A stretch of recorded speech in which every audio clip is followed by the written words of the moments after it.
Winnicott, happy Friday the 13th. Friday the 13th isn't a happy day, but you know what is? Wait, it's not? Wait, you didn't know that? No. Anyways, Valentine's Day is a happy day. You're right, and that's tomorrow. Jess, will you be my Valentine? Well, that depends on what you're going to get me as a gift. I don't know. I'm not really sure what would make a good Valentine's gift. Well, don't worry about that, because Emily and Alia have a story on it. Hey Winnicott, what's up? Today Emily and I have a story on what to get a significant other or even yourself for Valentine's Day. And even if your girlfriend says she doesn't want anything, she definitely does. We went around to some local businesses to find you some really sweet treats. We hope you enjoy the clip, and happy Singles Awareness Day.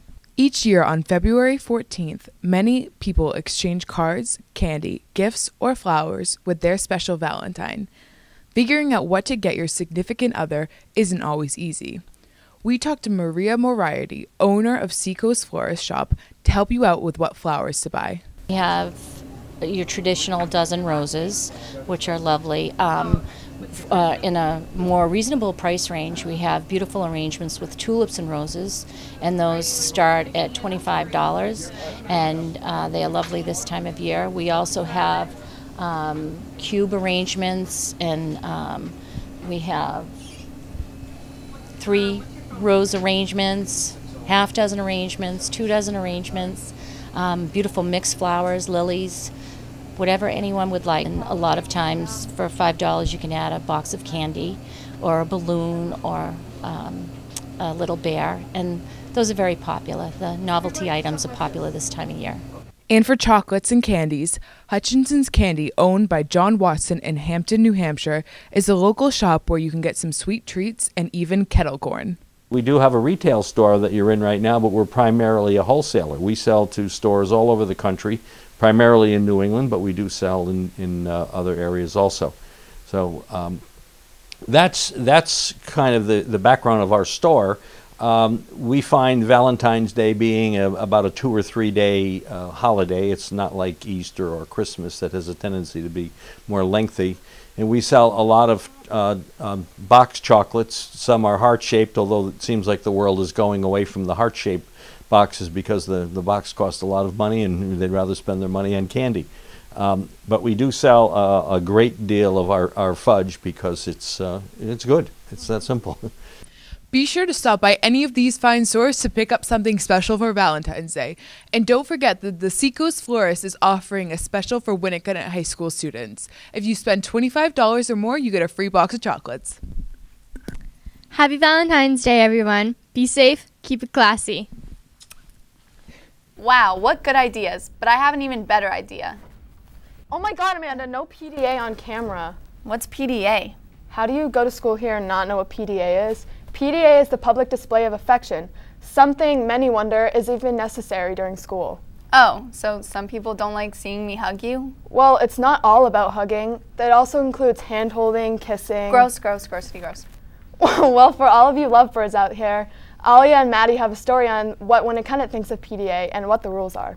Hey Winnicott, it's Maddie and Alia. Today we're talking about public displays of affection between couples here at Winnicott. We talked to some students and couples to get their opinion on what's acceptable and what isn't. Check it out. An exact definition for PDA isn't given in the parent-student handbook, but students are expected to behave appropriately during school at all times, which includes limiting displays of affection, no inappropriate touching, and students must be properly clothed at all times. We talked to some students to get their thoughts. I think PDA is disgusting. So, yeah, it should totally be a thing and not, like, a bad thing. Nobody wants to see you making out in front of your classroom. All you need is love. Okay, I think PDA is okay to a certain point. Gross. Double gross. We had 4 couples weigh in on PDA and what they think about it and how much they participate. Well, I would say, like, not acceptable would be, like, definitely all over each other, like I guess, like, on top of each other and stuff like that, like, making out, like, all, like, in the hallway.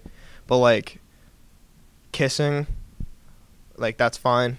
I don't think it's bad, but like when you're like making out in the hallway, it's kind of weird. But I mean, like 1 or 2 kisses or in a hug isn't bad. And personally, I'm all for it, but he has cooties and I don't allow it. yeah, I think a quick kiss before class is as far as it needs to go. Well, since we're both ROTC cadets, Wednesdays, no PDA in uniform. So I think we do a pretty good job with that. And the other part of it is I think it's all right. I think that if you can be classy about it, you know, a nice hug, quick kiss, it's not a problem. But if you're going to stand in the middle of the hallway and make out, that's pretty disgusting. When it's cute, when it's adorable, it's okay. When it's borderline, you know, disgusting, you know, keep it PG.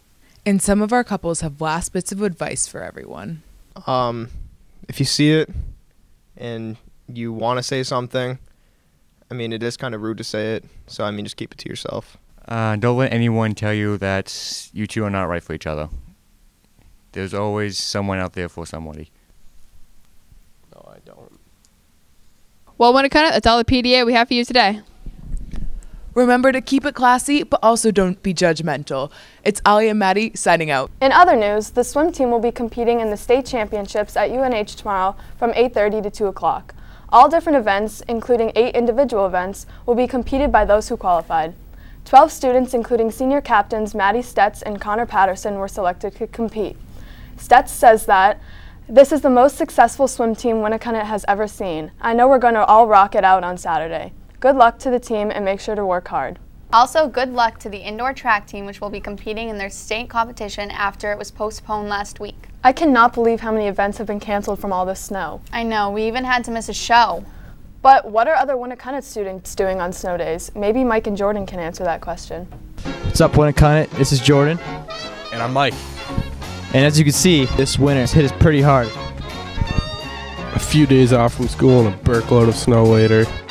Check out what some of your fellow students did with their days off.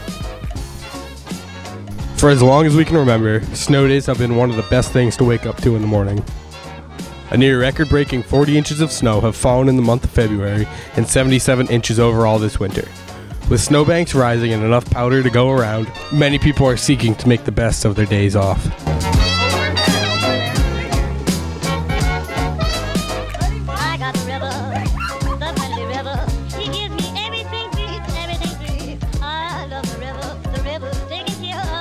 Despite hating the cold, being inside is even more intolerable. The last blizzard we had, I just went walking around Portsmouth, jumping in snowbanks, failing at building castles and caves and stuff like that, but overall I had a really good time. I jump off roofs into snow piles. I jump off snow piles into roofs. I ride snowmobiles. I admire the tallness of the snowbanks. I usually found a big icicle and I knock it down. Snowstorm Juno helped Portsmouth, New Hampshire catch national attention with a snowball fight in Market Square. So the snowball fight happened during the blizzard in January in Portsmouth. It started online with a Facebook group, and I guess it's happened every year for the last few years. This is my first time doing it. So he started the group a couple days before the storm, and a lot of people got called out of work that day, so there's a big turnout. There's like over 100 people there. It was just good environment. We kind of played like capture the flag, and lasted about half an hour. People were just throwing snow around. Well, that's all we have for you today, Winnicott. This is Jordan Keene, and back there's Mike Burke. And we're signing out. I'm cold. Are you serious?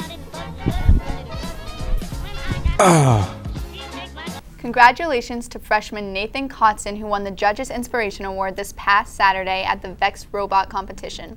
His design, which has a lift rising to 48 inches, has been in the works since last spring. Kotzen has qualified for the New Hampshire VEX regional event at New Hampshire Technical Institute on February 28th. We congratulate him and wish him the best of luck. Hey Amanda, guess what's next week? The week before vacation? No. Well, yeah, but also Winter Carnival. This year is going to be epic. The days are as follows. Monday is Class Color Day. Tuesday is Halloween in February, a perfect excuse to wear that awesome costume. Wednesday is America Day, Thursday is Throwback Thursday, so you can dress like the old you, or even if you were from another decade. And Friday is Twin Day. Make sure to pay attention to the announcements because some of the events are a snow sculpture contest, basketball game, video games tournament, and even a pie eating contest. You can win prizes for all of these and be entered into a raffle to win an even bigger prize. One last thing. Crazy as it may seem, the course selection process has begun for next year. Program of studies and elective forms have been distributed to students through Warrior Block yesterday for juniors and today for sophomores. Freshmen will get theirs on Monday. That's all we have for you this week, Winnicott. Make sure to wear your class colors on Monday. Keep up those yaks, or even tweet us at WHTV13. I'm Jess Vogel. And I'm Amanda Burgon. Have a good weekend.